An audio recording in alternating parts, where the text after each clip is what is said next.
Assalamualaikum warahmatullahi wabarakatuh. Kembali lagi sama aku, Bunga Amelia, mahasiswa Teknologi Pangan Universitas Diponegoro. Nah, di video kali ini aku akan melakukan uji hedonik atau uji kesukaan, yang merupakan salah satu uji sensoris. Di uji hedonik ini aku akan mencoba atau menguji 5 jenis rasa, yaitu rasa umami, manis, asin, pahit, dan asam. Yang pertama, aku akan menguji rasa umami terlebih dahulu. Dan ini produk-produk yang memiliki rasa umami. Nah, di sini udah aku siapin produk-produk yang memiliki rasa umami, dan di sini aku pakainya varian rasa rumput laut. Yang pertama ada pada sampel 45, ini adalah produk Citato Light. Dan ini 246 adalah Taro. Dan 698 adalah Potabi. Selanjutnya aku akan menilai dari produk-produk ini dari atribut rasa dan aroma. Jangan lupa minum air putih dulu sebelum lanjut ke produk selanjutnya. Air putih ini berguna untuk menetralisir lidah kita.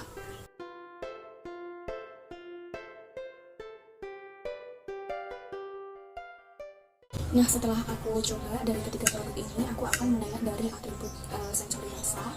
Lalu ada aroma.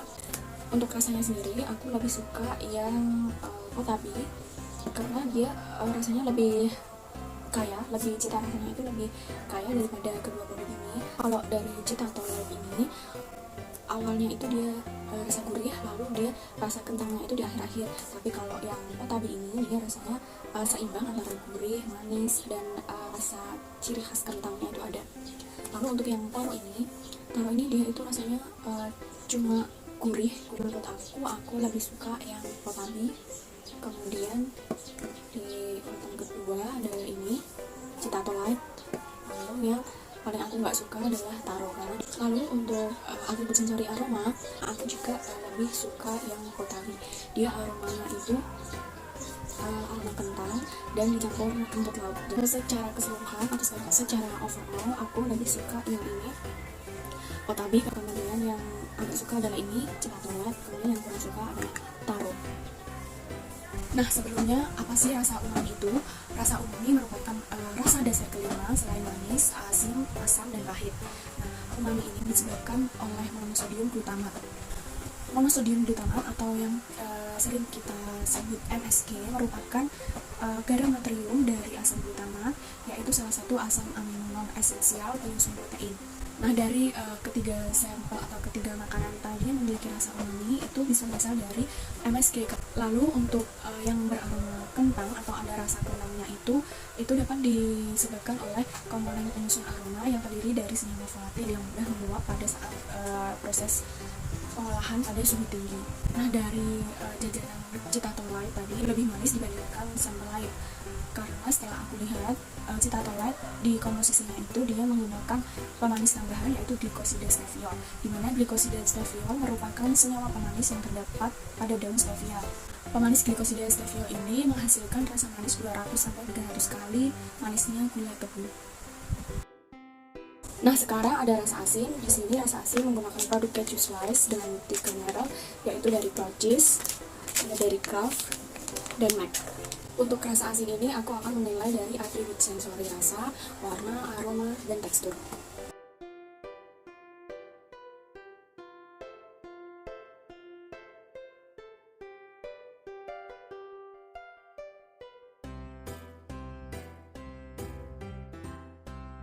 Nah, setelah aku coba dari ketiga produk ini, menurut aku rasanya yang ini Golden 346 ini adalah keju Mac. Dia itu rasanya terlalu asin buat aku dan khas banget kejunya. Lalu kalau ini yang 13 itu Purchase, aku rasanya dia tidak terlalu asin, jadi rasanya itu pas, dan khas kejunya itu juga pas. Lalu yang ini 782 itu keju Kraft, menurut aku dia juga rasanya terlalu asin, tapi lebih asin yang Mac.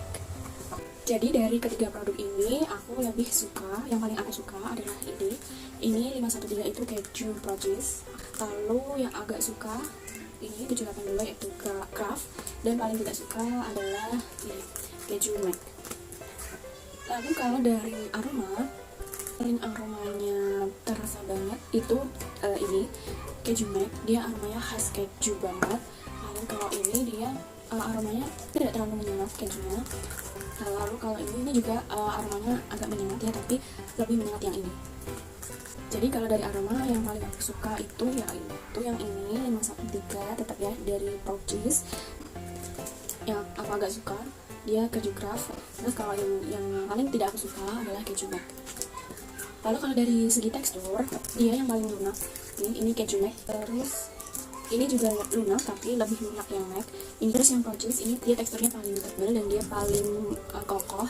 Jadi kalau dari tekstur yang paling aku suka tetap yang ini Purchase. Lalu yang kedua yang agak suka aku ini Craft, dan yang paling gak aku suka adalah McD.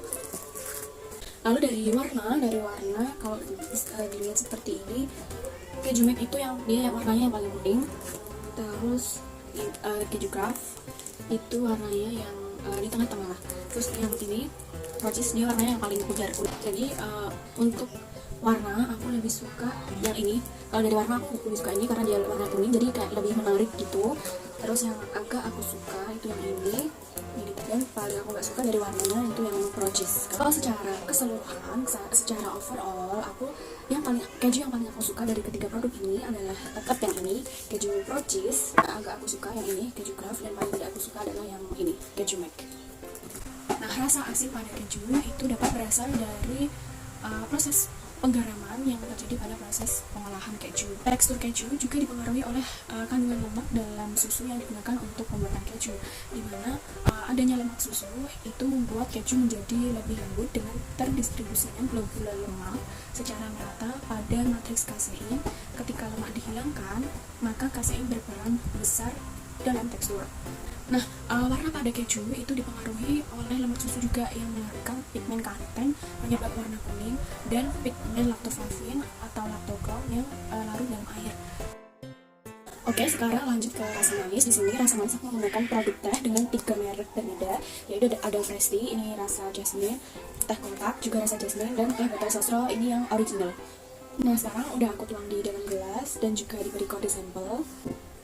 Nanti aku akan menilai dari atribut sensori rasa, warna, dan aroma.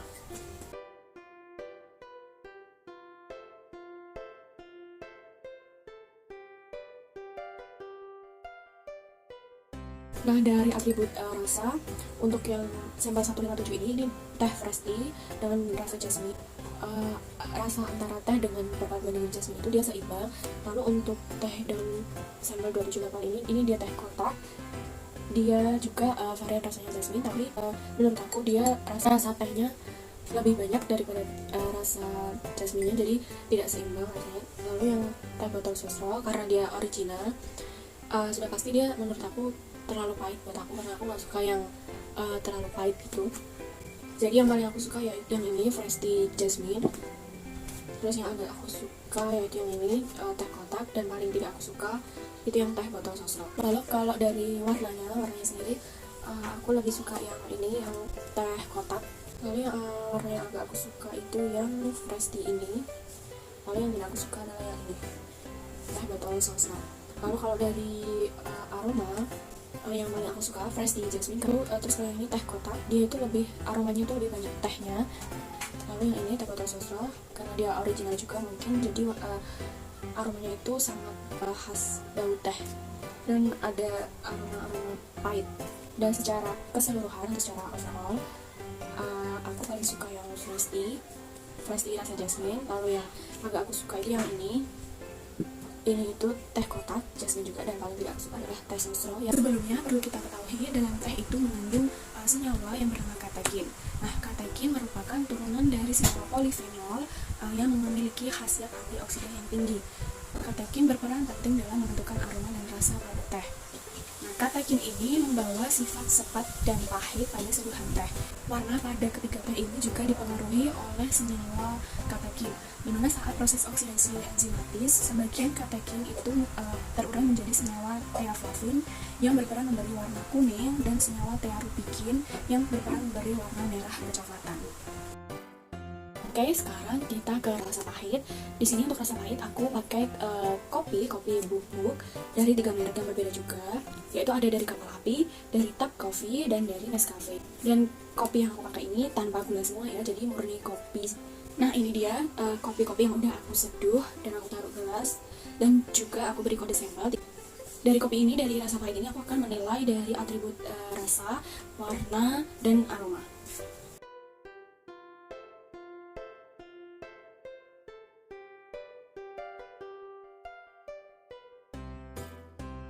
Nah setelah aku coba ketiga merek kopi ini, yang ini sampai 135, ini rasanya itu pahit ya tentunya, karena dia tidak mengandung gula, dia hanya komposisinya itu 100% kopi. Terus kalau yang ini sampel 624, ini dia rasanya pahit juga, tapi dia ini ada rasa sedikit asam menurut aku. Terus kalau yang terakhir ini sampel nomor 847, dia pahit juga, tapi dia rasa asamnya itu lebih banyak daripada yang sampel yang ini. Jadi dia lebih terasa asamnya gitu. Jadi untuk atribut rasa yang paling aku suka itu yaitu yang ini sampel 135. Ini adalah kopi Top Coffee. Terus yang agak aku suka ini sampel 624, ini adalah kopi Kapal Api. Terus yang paling enggak aku suka yaitu yang ini 847, ini adalah kopi Nescafe. Kalau dari aroma, menurut aku lebih kopi ya, karena dia tidak ada aroma-aroma yang lain. Lalu kalau sampel ini dia itu mirip dengan sampel yang ini Top Coffee ya. Terus kalau aromanya yang ini dia Nescafe, itu aromanya ada aroma khas kopinya, tapi juga ada aroma seperti asam gitu. Karena untuk warna aku lebih suka yang Top Coffee. Yang agak aku suka itu yang ini Kapal Api, dan yang paling gak suka itu yang ini Nescafe. Dan secara keseluruhan, secara overall tentunya aku memilih yang ini sampel Top Coffee. Lalu yang agak aku suka yang ini asamnya, karena di asamnya sedikit, dan yang paling agak aku suka adalah yang ini Nescafe. Pada rasa pahit itu dipengaruhi oleh senyawa kafein. Selain itu, kopi juga mengandung tanin. Nah, tanin inilah yang memberikan rasa sepet pada kopi ketika diseduh. Dari ketiga sampel kopi tadi, ada yang memiliki rasa asam. Nah, rasa asam itu ternyata berasal dari proses fermentasi biji kopi, di mana dalam proses fermentasi tersebut terjadi pemecahan gula oleh bakteri, dan hasil proses fermentasi itu adalah asam laktat dan asam asetat. Setelah beberapa lama aku diamkan, kopi ini tadi ada yang membentuk endapan. Nah, itu disebut ampas kopi. Ampas kopi merupakan residu yang diperoleh dari proses penyeduhan kopi bubuk. Dan ampas kopi yang terbentuk dalam sampel kopi tadi itu karena proses penyeduhan yang kurang maksimal. Yang selanjutnya untuk rasa asam, di sini menggunakan 3 jenis jeruk, yaitu ada jeruk lemon, jeruk nipis, dan jeruk limau. Untuk rasa asam ini aku akan menilai dari atribut sensori rasa, aroma, dan warna.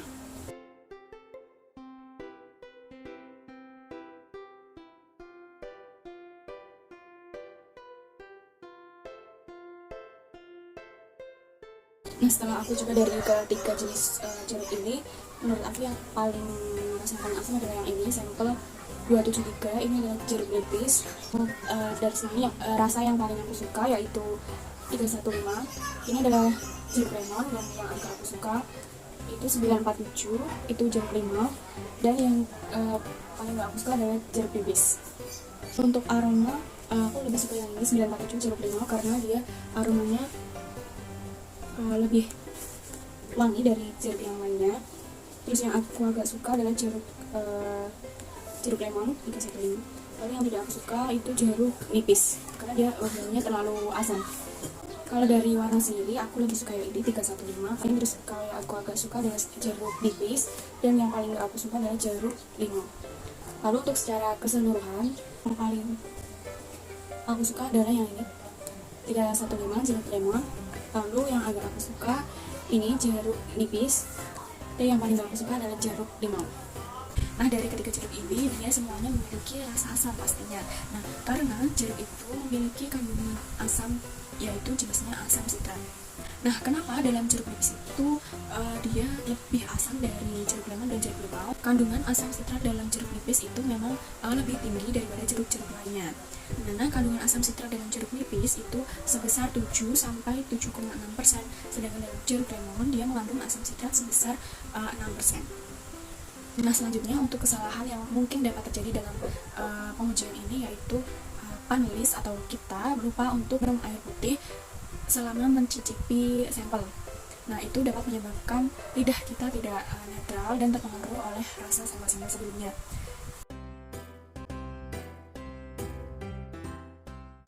Sekian video dari aku, maaf apabila ada kesalahan, semoga bermanfaat. Wassalamualaikum warahmatullahi wabarakatuh.